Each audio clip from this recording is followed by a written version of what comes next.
Imagine you're walking through an art museum. You see something really cool. You can read that little label next to the work of art, or you can touch it, feel the materials used to create it. Just kidding. You absolutely cannot do that. But a new podcast from the Metropolitan Museum of Art uses the materials of art to tap all your senses. The show is called Immaterial, and every episode goes deep on what a particular material like paper, jade, or clay can tell us about history and humanity. Subscribe to Immaterial on Apple Podcasts, Spotify, Amazon Music, Stitcher, or wherever you get your podcasts. I'm Matt Gilhooly, and this is The Life Shift, candid conversations about the pivotal moments that changed lives forever.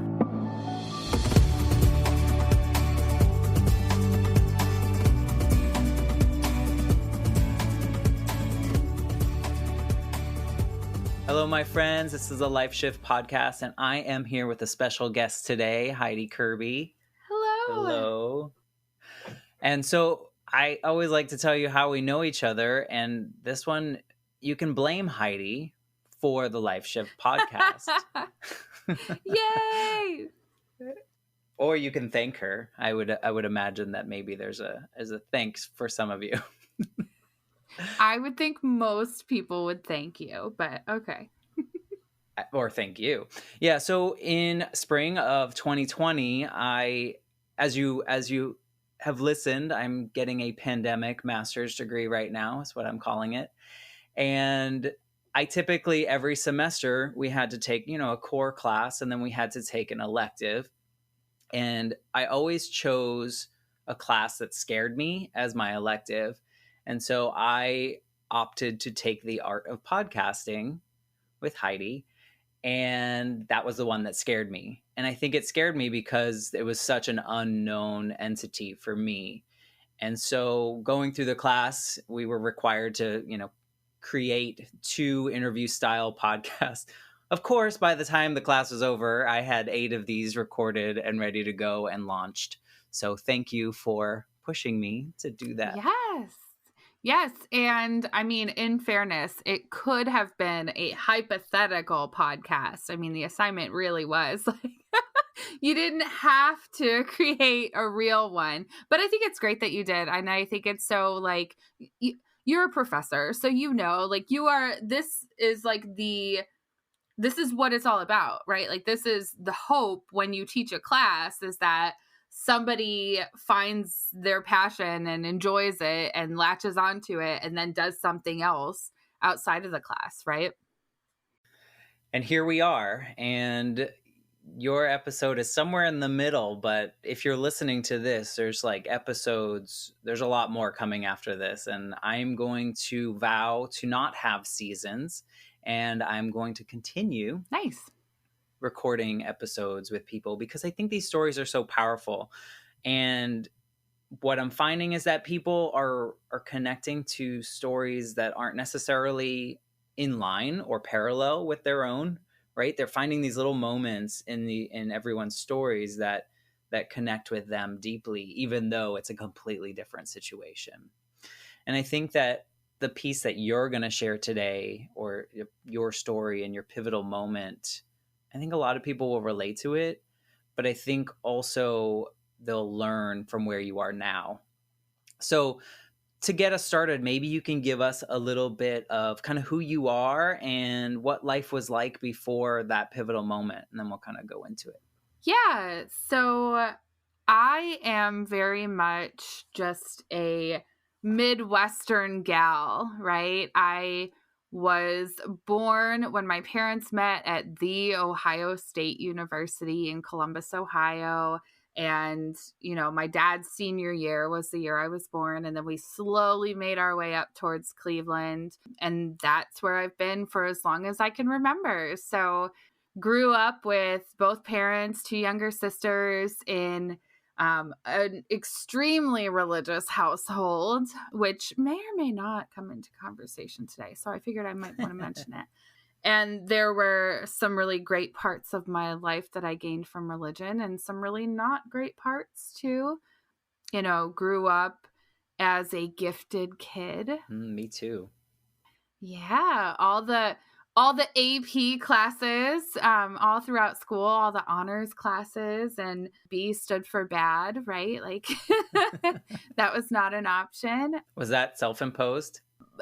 Somewhat, but also like from parents and teachers and, just adults in general.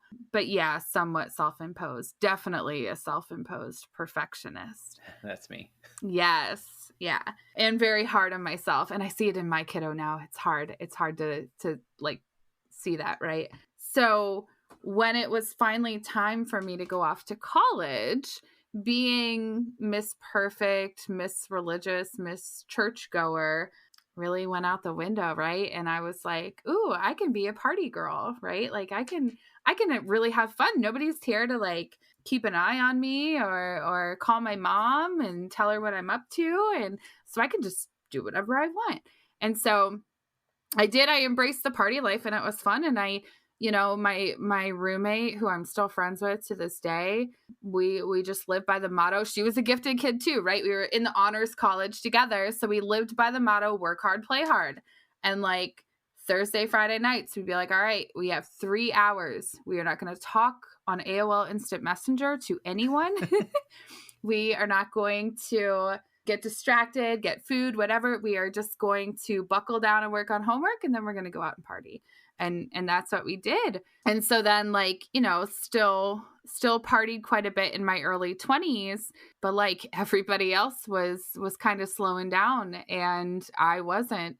And then I met my now husband, and we were together for a year and a half, 2 years, and then we got married. And that leads us right up to the pivotal moment. Well, before you go there, I'm wondering if did you have other people that you grew up around that were super kind of religious households that did similar things when they went away? Because I mean, we see it in movies all the time. Oh, right? yeah. We see people like the preacher's daughter. She goes hard, right? Yeah. I mean, when I was in my early 20s, I'm from a small-ish town. Like I'm from the suburbs of Cleveland. And so when I was in my early 20s, it was not uncommon over the summers when everybody was home from college to be partying with a bunch of other people you used to go to church with. So yeah, totally. Yeah. I think it's something to be said about, I mean, this is going to be my own personal view on organized religion, but something that is very confining and something that has a lot of rules and restrictions, that when you are in that for so long and you get that first taste of, wait, I don't have to follow any rule but what the rules are for myself that I've set, you kind of go to 100 instead of, just a normal ease into it. Right. I mean, my friends, like, my roommate, right? She grew up in a household where drinking was normal. You drank at parties. Like it was there. It wasn't like forbidden. It wasn't like they were all crazy drunk people, but it was like it was part of the culture, right? And she was not nearly as crazy as I was. So, because your house was very restrictive. Yes, yeah. I mean, everyone that we went to church with was kind of the same way. It was just very like there were a lot of rules. I'm picturing Footloose right now. I don't know if that's kind of in my mind, is like there's no dancing in this town. Yes. Yeah. And now why? So that's probably, like you were exploring, why couldn't I do this forever? Or why did I never see people do this? So, but it got a little out of hand. Is that where we're heading? It's not so much that it got out of hand, because like when I was in college, everyone was doing it, right? Like, and everyone was on my level. It's just everyone else started to grow up and started to be able to like have a drink with dinner or have like alcohol that they didn't like, right? And like, oh, I don't like that. I don't want it. And like my brain didn't work that way. I didn't have an off switch, right? So just like figuring out that it was a way to deal with situations. It was a way to deal with emotions. It was a way to deal with my anxiety.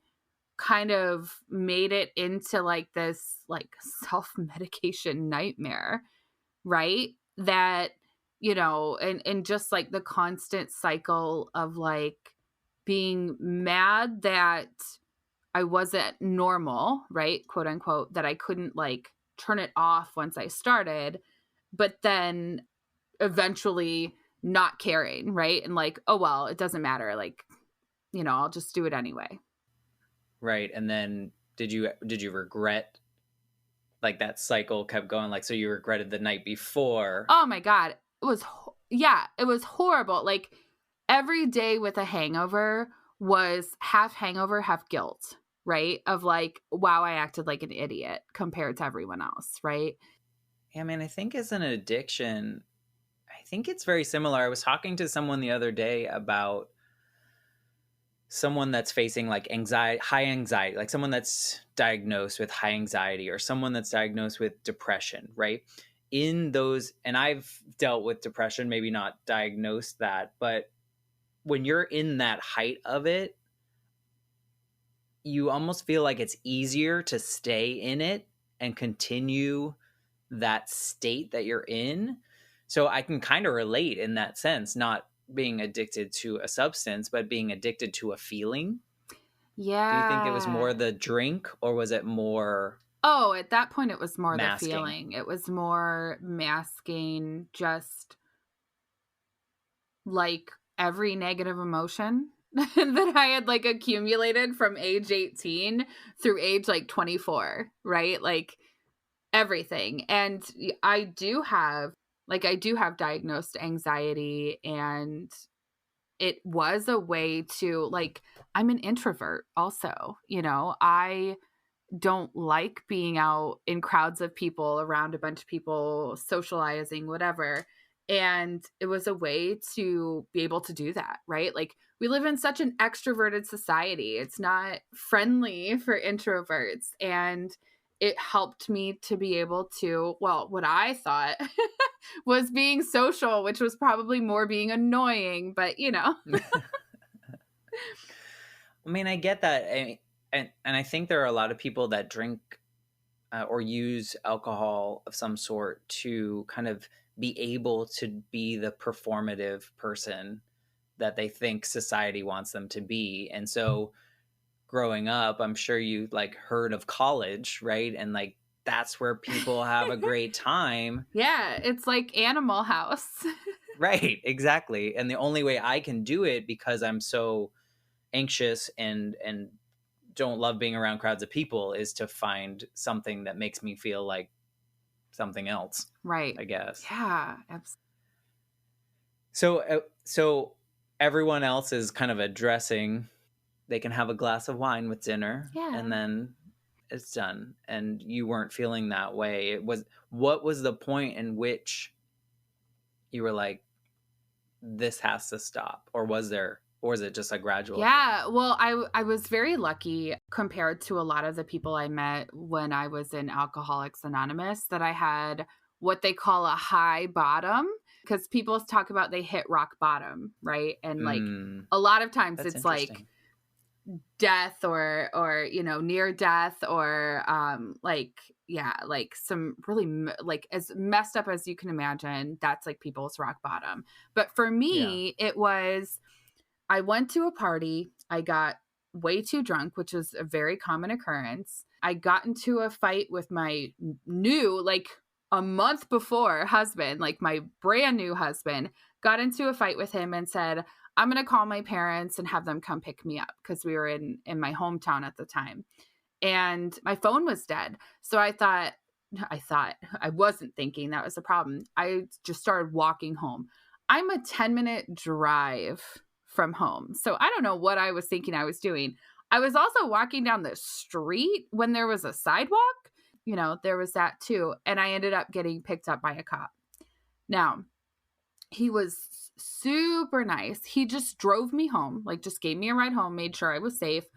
Like I said, I'm from a small town, so it wasn't like I wasn't in any trouble. It was just like, this drunk girl shouldn't be walking on the street by herself. And other than that, I wasn't doing anything wrong, or so he just drove me home.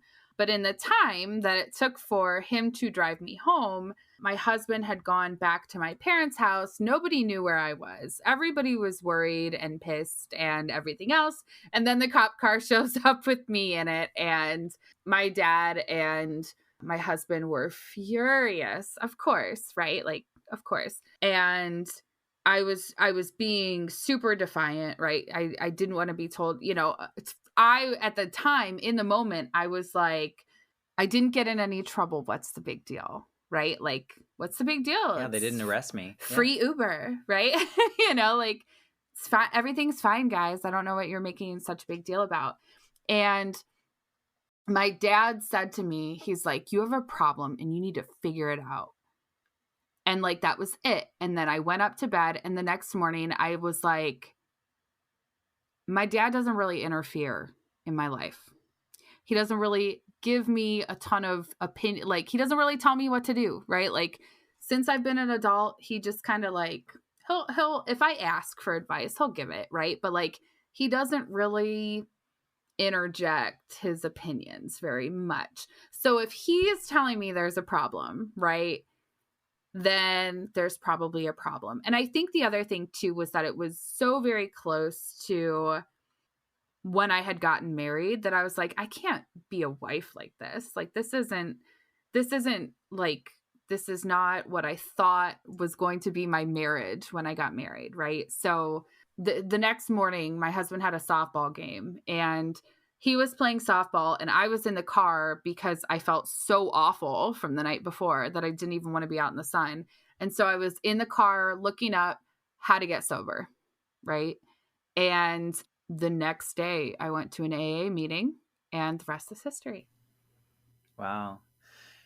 It's interesting. Do you think your trigger was more you didn't want to disappoint other people, or was it more for yourself?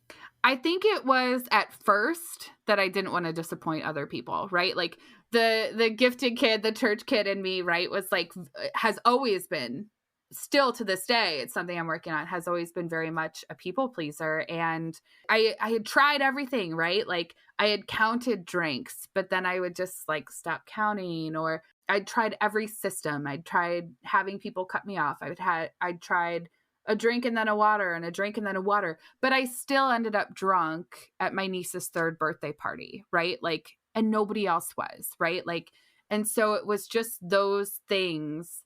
I guess I just didn't know how to stop until that moment where it was like, oh, I could have gotten in really big trouble. Like, this is a good stopping point, right? And then like was able to then just kind of like use that as a jumping point to actually stop. Before that, did you realize the effect of what you were doing on other people? Or was this the first kind of like, oh? There was a time right before this, like weeks before this. I don't remember exactly when, but I think it was between when I married my husband and when I got sober. So like, there was literally like 45 days between those two events. He was like, you're going to have to pick someday between me and alcohol. And like, I literally told him, I was like, please don't do that, because it's not going to end how you want it to. And like, I knew that I couldn't, if he gave me the ultimatum, that I couldn't pick him over alcohol in that moment. So knowing that too, and being like, I don't want to be alone and drunk for the rest of my life, right? Yeah, and I think as you were talking about, kind of masking things and showing up at different events and no one else was drunk and you were that person that was, it's almost like you were trying to escape from your real existence and facing, yourself. Yeah. And until someone like pops that bubble, like maybe your husband he was probably like trying to squeeze the bubble and it wasn't happening. But then when your dad was like, pink, You know, Right. like this is That's all it hurting takes. Yeah. more than just you. I mean, I get it, because I think even in the cases like talking about depression or those kind of things, how everything feels like so much on you and you don't realize what it's doing to everyone else. Yeah. Mm-hmm. But what happens is you end up, if you were triggered by, doing that by someone else, it ends up being the most beneficial to you. Yeah. Yeah. Well, I mean, and in AA, one of the things that you do is you find your higher power, right? And like that's what you cling to when you're having a rough day or you're having a rough time. And as a reformed evangelical kid who very much is now atheist, I was like, I don't have a higher, like, what am I going to cling to? And, it was really just all the people who believed in me, right? Like all the people who believed that I could be better. And not wanting to, going back to the perfectionism, but not wanting to let them down, Yeah. because they really stood by you Right. in the times when they probably Yeah. shouldn't have, right? Yeah. My friends lovingly and kind of cringingly looking back on it referred to me as Hurricane Heidi. Well, and that was the other thing. Like it was hard at first because nobody else wanted to admit that I had a problem. Like some of my best party friends, right? Like, oh, you'll be fine. Like you just need a little break and then we can start again. Or, I would get the question, are you going to stop drinking forever? I would be like, yeah, that's the goal, But, I'd have the friends that are like, well, you're not an alcoholic. You're just, whatever box they wanted to put me in that made them feel better about, whether it was enabling me or going out with me or having fun with me or, I think a lot of it was just people were like, what is she going to be like when she's not drinking? Because they didn't really know that side of me. So. Right. Yeah. Because if you were fully functioning drunk most of the time, Yeah. Who are you? Right. Was that the hardest part? Did you know who you were until after? I mean, did you know who you were before? No. Yeah. So that's the craziest part was immediately there's like a piece. There's like a cool, I can do this. Like life is good. I'm not waking up with a hangover anymore. Like this is awesome. And then you realize that you've spent 6.5, 7 years just like shoving stuff down, right? Mm-hmm. Like that, right. Breakups, bad situations, just stupid shit that you did, opportunities you missed because you were drinking, right? Like just all of it. That all comes like flooding. And it's really hard. That's typically around the time where like people relapse, right? And you did not. No, I did not. That's Thank great. goodness. I still to this day will have nightmares about it, right? Like I will still have a nightmare that I drank on accident, on purpose. Like I accidentally pick up someone's drink, right? That was a common one in the early days before you realize if you have a sip of alcohol, like on accident, that doesn't ruin your sobriety date.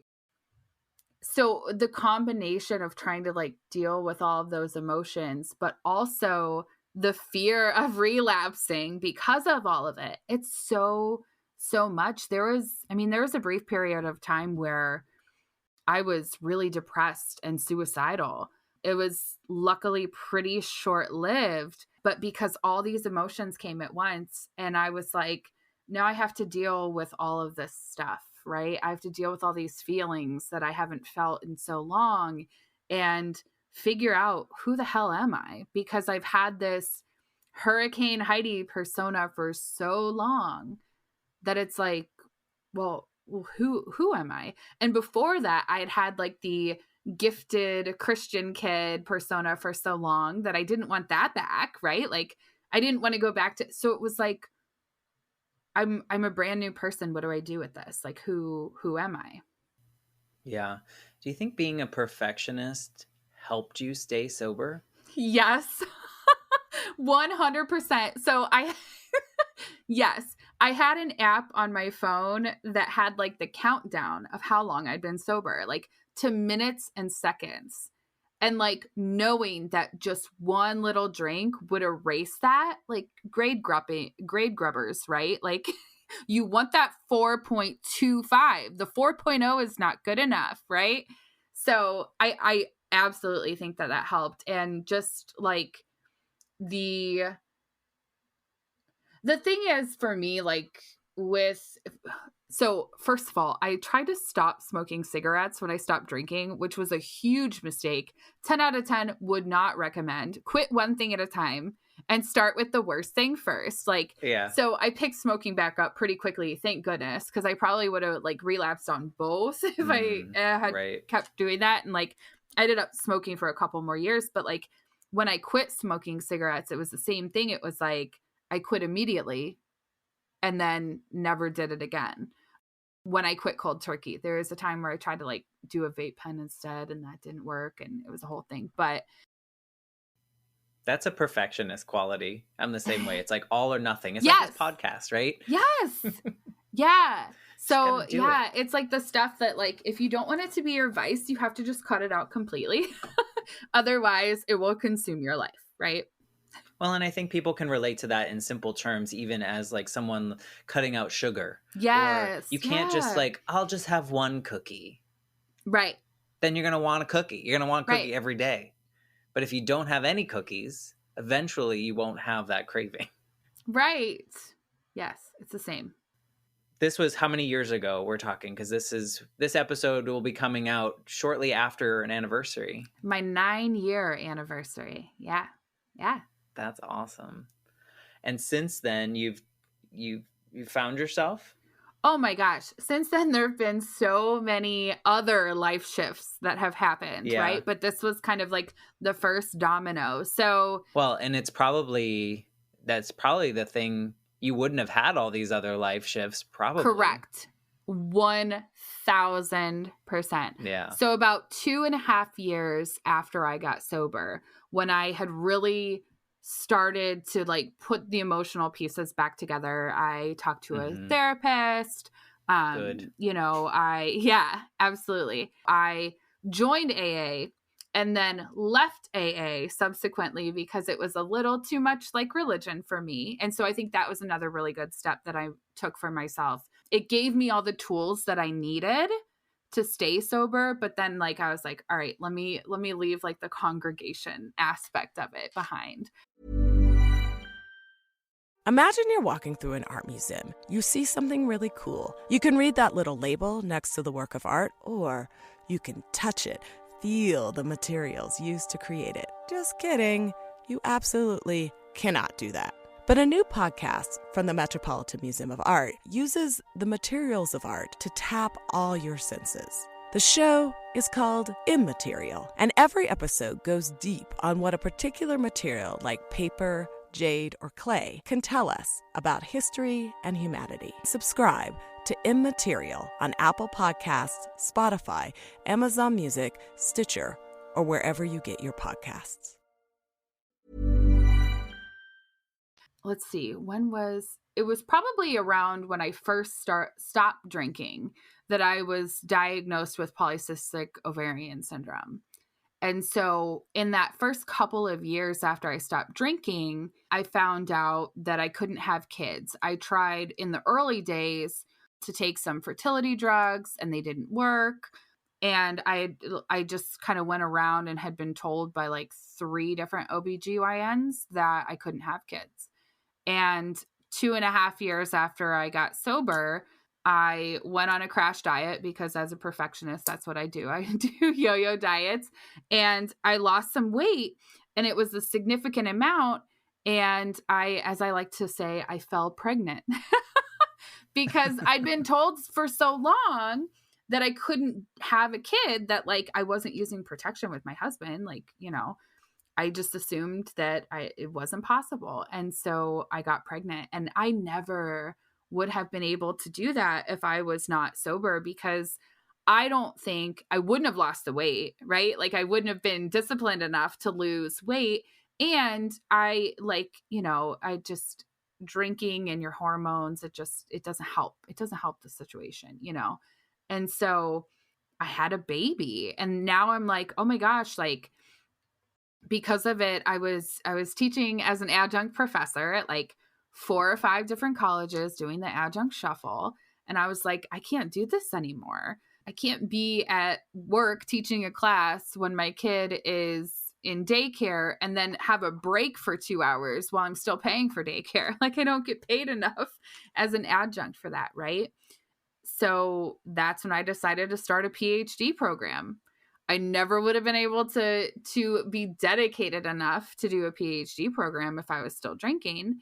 And then I got into the corporate world, right? Like, and so just all of these things kept happening. I started, I don't know, I got into the corporate world. I decided I wanted to be in like corporate leadership.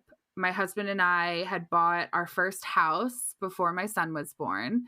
We just bought our second house a couple years ago. And then I really just started like figuring out where I fit and who I was, and that I really liked, I don't like crowds. I am an introvert, but I like people and I like helping people grow, and I like hearing people's stories like you and teaching and, that kind of thing. And so just like really leaning into that passion.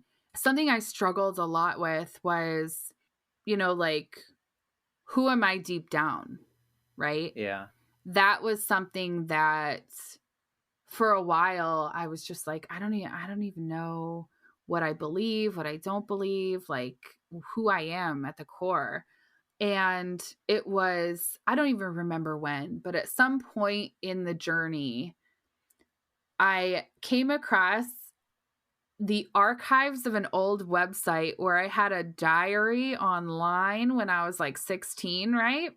I don't know if you ever did anything like a live journal. It wasn't live journal. I'm not gonna. It was a Zanga. Do you remember Zanga? Oh yeah, and yeah. Same I thing. have my GeoCities Same thing, site. right? Yeah, right. Like in that from that era where like you would go and you just like, dear diary, here's all the stuff I did today, right? And it was from like my teenage years, and I found it, and I went back and I was like reading through because I was just I was just curious, right? But what I noticed pretty quickly was that the person that I was back then, with just like this, like just wanting to help people and wanting to be there for people and respecting people's stories and encouraging people to be genuine, like that was still me back then.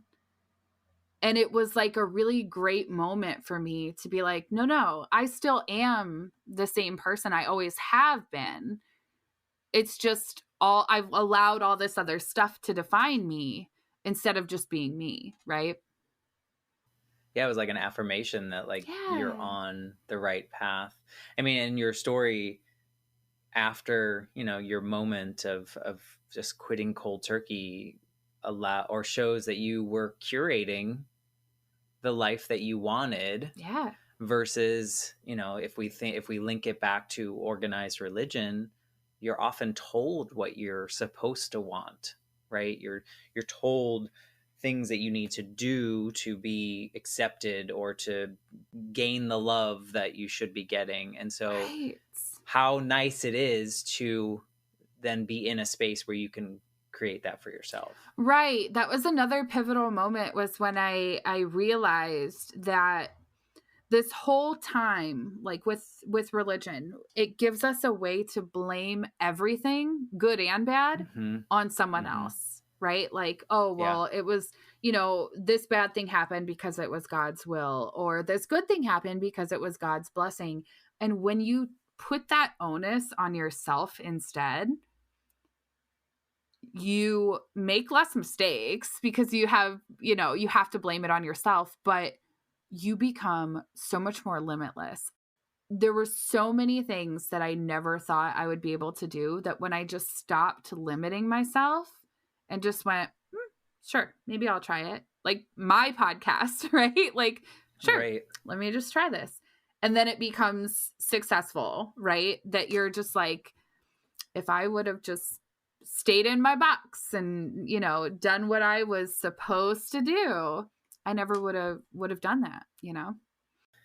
It's interesting to make that connection, or to call organized religion kind of, it's almost like a crutch, right? In a way that you can use as a blame. And in my story and in other areas, I've mentioned how, and my mom died when I was 8. And so it took me like 20 years or so to fully grieve her loss. But in that time period, I can relate to the idea of something being a crutch, because that was Yeah. my crutch. I Yeah. didn't have the religion aspect, but if something went wrong, it was because my mom died.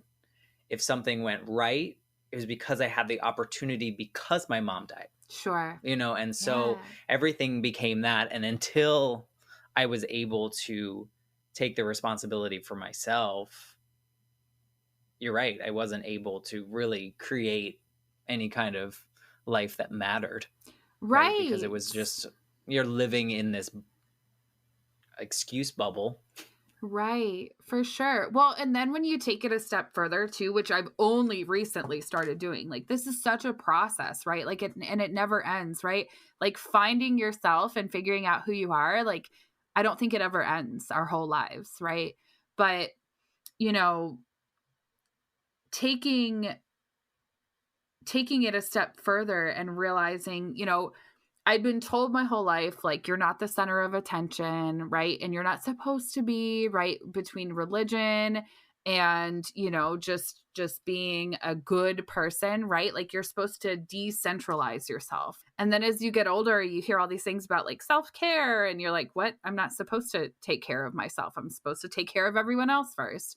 But like when you take that responsibility for yourself a step further and turn it into self-care, and then realize that like, oh my God, I can take care of so many more people when I'm taken care of first. I mean, you go back, someone, I think the episode that came out a couple weeks ago, as this comes out, maybe in June, she talked about, it's the whole analogy as a parent of putting your mask on first. Yes. If you're in an airplane and you need oxygen, Yes. you put yours on first. Right. And then you can help others. Yeah. Yeah. And I think also that's a product of our generation too. So growing up, society was not all about self-care, self-awareness. Right. Yes. Right. I feel like, and I've talked about this with other people, it was very much you graduate high school, then you go to college, then you get a good job, then you get married, then you have kids, and then your kid, you know, and that was it was like a check mark. Right. There's so whether many, you wanted to or not. Yeah, expectations, right? Yeah, there were no alternatives, right? Like, you know, and I'm in the process of like starting a side hustle that will hopefully turn into a business right now. And like I was talking to a friend of mine and I was like, I just feel like somebody's going to figure out I'm just playing house, you know? And I felt like that with other things that I've done too. And he's like, it's not that it's just that you're doing something that's not expected, right? Like, did either of your parents have a side hustle and start a business? I'm like, God, no. Like they worked at the same place for years and years and years, you know? And he's like, well, you're stepping out of what's expected. Like, of course it's going to be a little uncomfortable, but I think that for me, and I'm sure that you can relate with your podcast, that when I'm super passionate about it and then it also makes me really nervous, I know it's going to be something good, right? Like I know that's a good combination. Yeah. That's how I relate with that. I relate with that a lot of things. And I also relate to the idea of, is someone going to find out, you know, that imposter syndrome. Yeah. I think you probably have some of that as well. It's like, do I belong here? Right. But with all that I've read about imposter syndrome, it usually happens to the people that can be successful. Right. Yeah. So I feel like we're in a good place. I don't know. I'm just trusting the research. Right. It usually doesn't happen to like narcissists and like the bad guys, right? Right. That probably are faking it. Right. Exactly. Yeah. What a journey. What do you think that like the best thing that you've discovered since you've been sober about yourself? What is That's a good question. That I'm still fun. that you can still have fun? Yeah, that I'm still really fun and that people still want to be around me and that all my friends didn't disappear.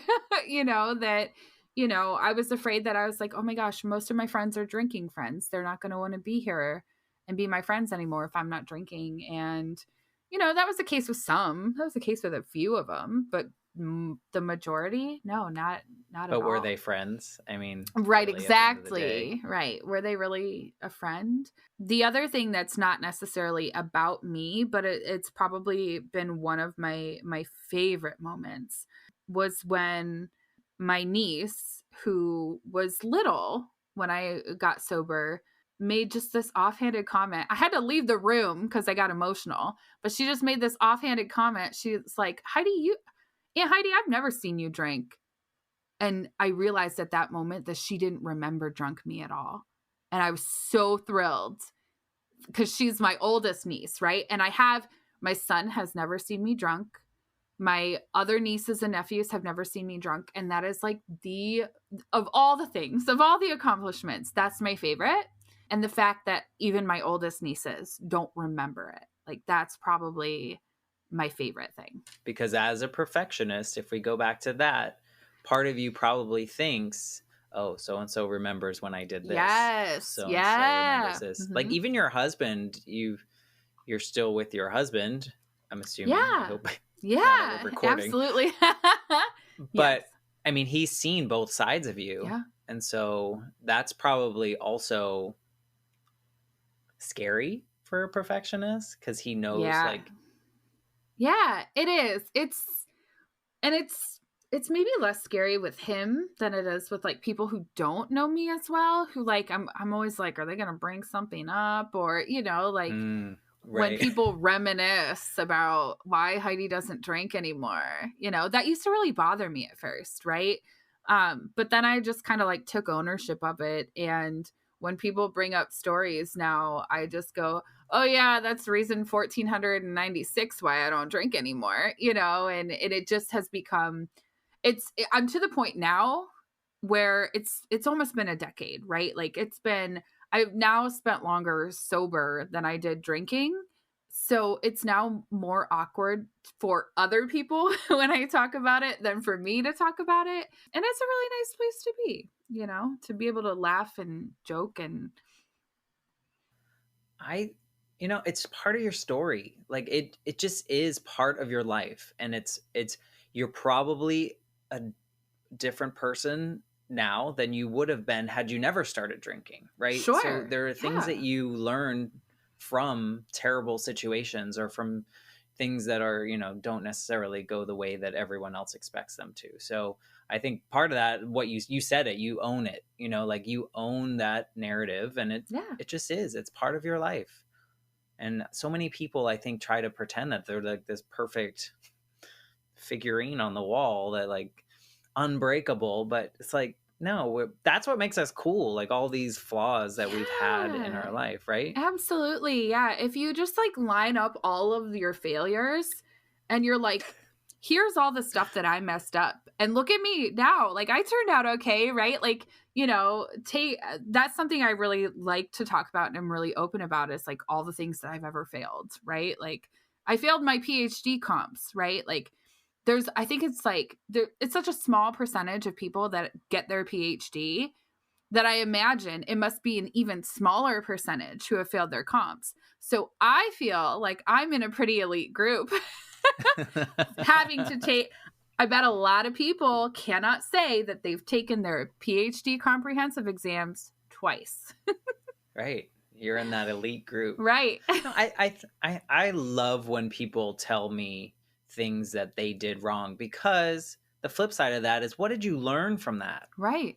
Like absolutely. And I look at people and it's funny because I grew up in a divorced household and then my mom died and then my dad got married a few times and I look at other people that they stayed in the same house until they left for college and their parents are happily married. I'm like, that's so boring, right? Like I moved to 3 different states and 100 different houses and things like that. And that kind of made me who I am. And stepping into that authenticity, I can see that those moments are what created this version of me. Right. And like once you're finally okay with that, everything else is much cooler. Yeah. So I like to end these episodes. I don't know if you've heard, but I like to end the episodes with questions that are not really answerable, but they're fun to ask. So if you could go back to the Heidi that was walking in the street, yes, with what you know now, what would you say to her? Or could you say anything to her? Oh, I would just leave her alone. Yeah. Oh, yeah. I wouldn't change a thing. Yeah. I feel like everything happened exactly how it was supposed to, right? Yep. I think that's a good answer because I feel the same way about all the bad moments in my life, is that at this point, knowing what I know now and knowing where that journey took me and where you are compared to where you were, you got to do it. I talked to someone else the other day about their addiction and they had the same answer. Yeah. Is like, you got to hit bottom. Yeah. Like or high bottom, whatever you called it, which is a new term for me. Lucky you. I think it's great. I think what I learned from you, or what was reaffirmed in your story, is that your journey is going to take you through all these places, and it's what you do with the moments that are given to you that really matter in the end, right? You're a thriving individual right here, despite the parts that you were masking. And obviously it wasn't just me. Like, you have to have a good support system. You have to really have people who believe in you. Without my husband, like, I wouldn't have been able to do any of it. I'm super grateful that he even married me, knowing what a mess I was, right? Like, and still, like, he didn't know I was going to get sober a month into our marriage, right? Like, I mean, he lucked out, but he couldn't have known that. Like, he was invested, right? So that's really, he was instrumental.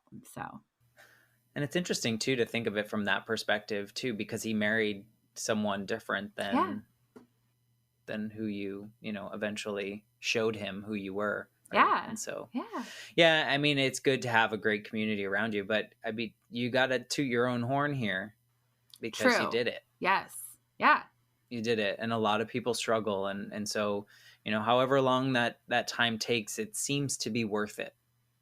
It absolutely is worth it. Yeah. And when people are like, do you ever think you'll drink again? I'm like, oh, hell no. No. Like, look what I have. Look what I have in my life right now. What can it give me that I don't already have?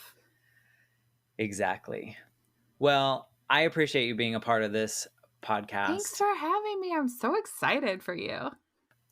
Thank you for forcing me to do it, even though you didn't really force me to do it. I just did it. And I would be remiss if we didn't say that you have a podcast as well called the BLOC, BLOC podcast. And you want to just say a little bit what you talk about on there? Yeah. So the BLOC stands for Building Learning and Organizational Culture. And it's all about learning and development and creating a culture of learning at your organization.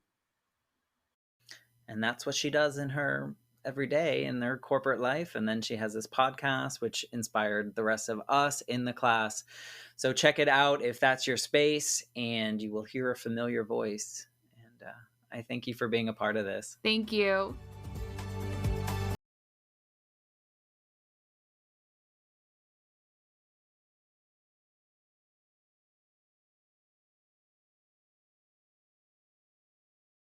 I'm Matt Gilhooly, and this is The Life Shift, candid conversations about the pivotal moments that change lives forever. Please subscribe to the show on Apple Podcasts, Spotify, or wherever you listen to your favorite podcasts. For more information about how you can support the Life Shift podcast, please visit www.thelifeshiftpodcast.com. See you next time. Imagine you're walking through an art museum. You see something really cool. You can read that little label next to the work of art, or you can touch it, feel the materials used to create it. Just kidding. You absolutely cannot do that.